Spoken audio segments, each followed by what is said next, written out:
Semangat pagi sahabat dunia tambang kita bertemu pada kesempatan sore hari ini untuk menjawab pertanyaan dari sahabat dunia tambang kita. Dan pertanyaan yang akan kita ulas pada sore ini berbunyi demikian.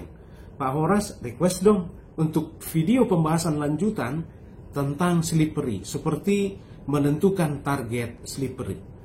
Baik sahabat dunia tambang kita, pembahasan kita selanjutnya adalah mengenai slippery. Dan akan kita bagi menjadi 3 episode. Episode yang pertama kita akan membahas tentang apa itu slippery dan kemudian bagaimana supaya tidak slip. Maka di sini kita akan membahas tentang konsep gaya gesek. Nah, di episode kedua kita akan membahas tentang bagaimana memperbesar gaya gesek. Dan di episode yang ketiga kita akan membahas tentang apa bahayanya kalau terjadi slippery dan bagaimana kata peraturan terkait dengan slippery. Baik sahabat dunia tambang kita akan memasuki episode yang pertama. Apa itu slippery? Slippery adalah kondisi jalan angkut, bisa berupa jalan tambang atau jalan hauling yang licin, sehingga mengakibatkan roda sliding atau menggelincir. Ya, sliding atau tergelincir, tidak menggelinding. Ya, menggelinding tentunya berputar. Ya, akan tetapi akibat slippery di sini roda tidak berputar tapi sliding. Ya. Nah, ini tentunya berbahaya sahabat dunia tambang kita. Karena begitu roda sliding atau tergelincir, maka tentunya arah kendaraan tidak bisa lagi kita kontrol. Walaupun kita putar setir ke kiri atau ke kanan, kendaraan belum tentu ke kiri atau ke kanan. Dia akan bergerak searah dengan jalan yang licin. Ya, maka ini sangat berbahaya, jadi harus dihindari. Nah, pertanyaannya adalah apa yang membuat sehingga roda menggelinding, tidak sliding? Nah, jawabannya adalah gaya gesek.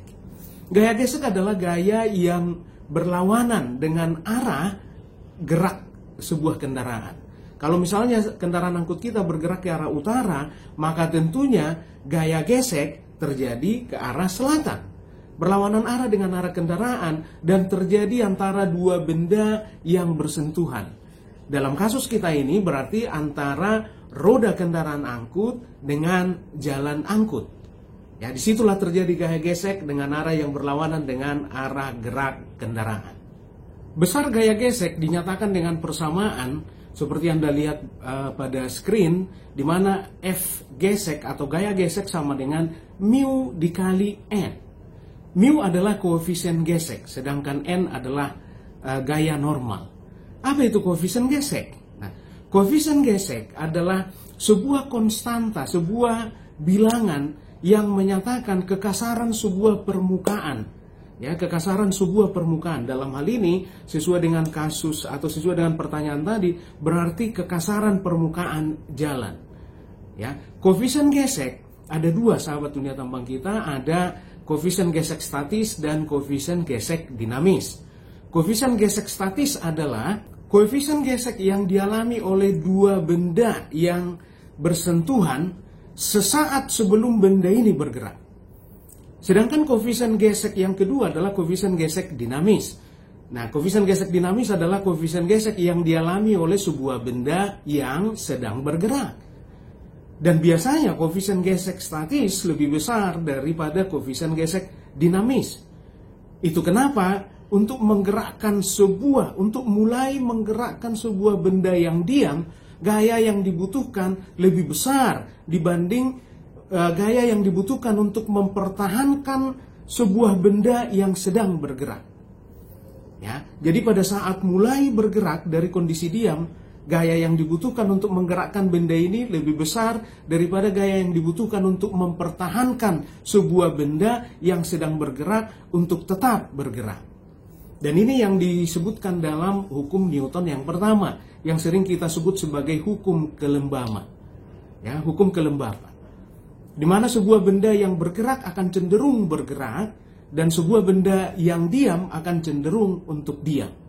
Contoh misalnya pada saat bergerak, tiba-tiba Anda rem, Anda misalnya kecepatan 50 km per jam sedang berada di sebuah kendaraan dan tiba-tiba direm.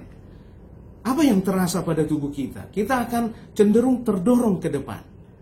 Karena benda yang bergerak akan cenderung untuk tetap bergerak, dan benda yang diam akan cenderung untuk tetap diam. Itu kenapa dari kondisi diam, Anda naik kendaraan, pada saat mulai digas, badan kita terdorong ke belakang rasanya. Nah, hukum kelembaban, hukum Newton 1. Dan ini juga terjadi pada kehidupan kita sehari-hari. Contoh misalnya kita udah mencangkul setengah jam, atau mencangkul dari pagi sampai siang, tiba-tiba siang kita istirahat untuk makan siang. Biasanya sahabat dunia tambang kita, setelah kita istirahat siang, itu tidak akan dilanjutkan lagi untuk mencangkul. Karena untuk memulai kembali, sulit rasanya. Hukum kelembaban, hukum Newton yang pertama. Nah, dalam kasus kita ini, karena kita sedang membahas tentang slippery di jalan angkut, berarti kita sedang membahas benda yang sedang bergerak. Maka pembahasan kita akan fokus pada koefisien gesek dinamis. Koefisien gesek dinamis sangat dipengaruhi oleh beberapa variabel. Misalnya, sifat material pembentuk jalan tersebut. Dan yang kedua adalah kondisi permukaan jalan. Sangat dipengaruhi oleh kedua hal ini. Nah, sekarang variabel yang kedua dalam persamaan gaya gesek tadi, di mana gaya gesek sama dengan mu dikali gaya normal. Nah, apa itu gaya normal? Gaya normal adalah sebuah gaya yang bekerja pada dua benda yang bersentuhan, yang arahnya tegak lurus terhadap bidang sentuhnya. Nah, sekarang berapa besar gaya normal? Maka sesuai dengan hukum Newton ketiga, sahabat dunia tambang kita, yang sering juga kita sebut sebagai hukum aksi-reaksi, di mana sebuah benda yang terletak pada sebuah bidang, maka bidang tersebut akan mengalami gaya sebesar berat benda tersebut, yang sering kita nyatakan sebagai W, ya, sebagai simbol dari atau singkatan dari wave. Nah, W sama dengan M dikali G. M itu massa dari benda tersebut, dan G adalah percepatan gravitasi bumi, yang biasa dinyatakan 9,8 meter per detik kuadrat atau 10 meter per detik kuadrat.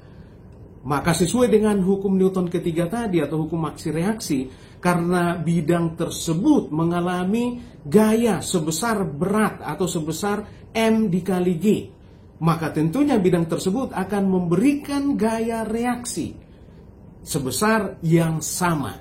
Maka gaya normal arahnya tegak lurus terhadap bidang sentuh dan besarnya sama dengan W, atau dengan kata lain sama dengan M dikali G.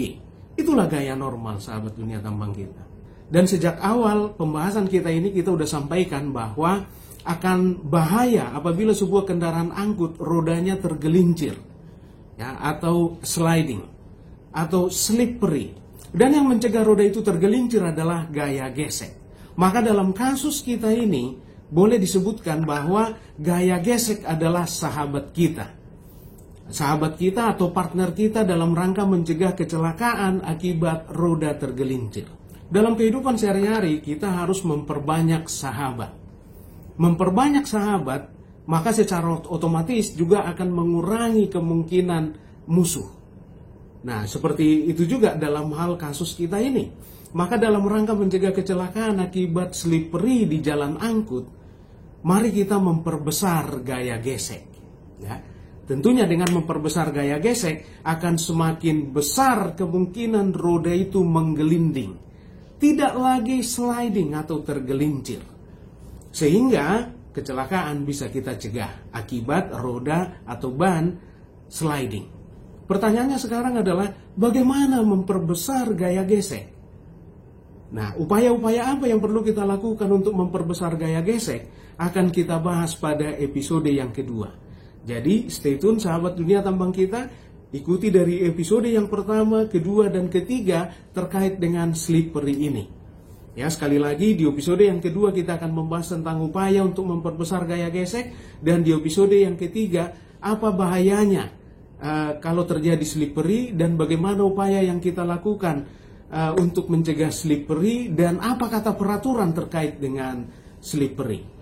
Ya, jadi jangan miss satu episode pun.